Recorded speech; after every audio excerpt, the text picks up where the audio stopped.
Ganito ang mga guard sa De La Salle University.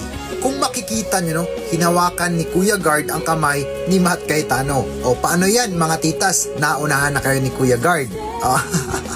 Siyempre, kasi nga isinesecure nila. Kaya nga security guard, sinesecure nila ang mga player, siyempre mga student athlete, mga varsity soon, di ba?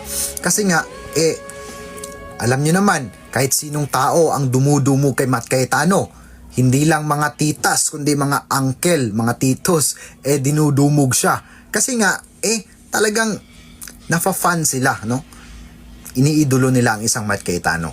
Kaya ngayon, ang security guard nito, si Kuya Guard, talagang todo secure, Mabilis ang action, hinawakan sa kamay, Ayan, para alam ni Matt kung saan siya, lalakad for safety, kung saan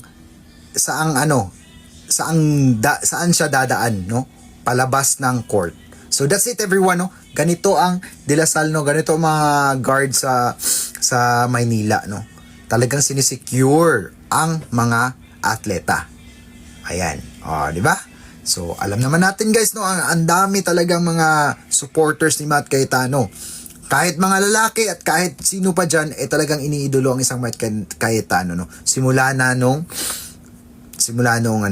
nawala si Rene Baterbonia. Lahat ng pagmamahal nila kay Rene, syempre, kasi kaibigan to ni Rene, starting lineup, ng Davao Boys, ibinubuhos na rin nila ang suporta para kay Matt Cayetano. Hindi lang si Matt, sina Raisus, JM, at saka si Maki. Lahat ng Davao Boys, at ang mga Davao Boys na nasa Lasal.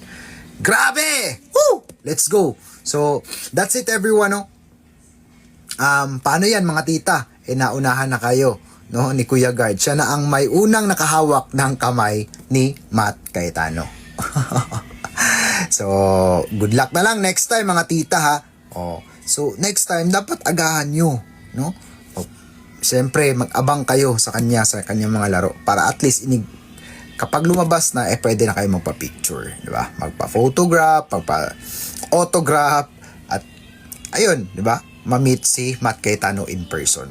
Dahil alam po natin guys na ang dami talaga nag-iidolo sa atletang ito, At may future to ay pagdating sa basketball, kaya inaabangan ng lahat. So, Matt Cayetano, ang bagong matinee idol, mga tita, let's go! Ayan, di ba?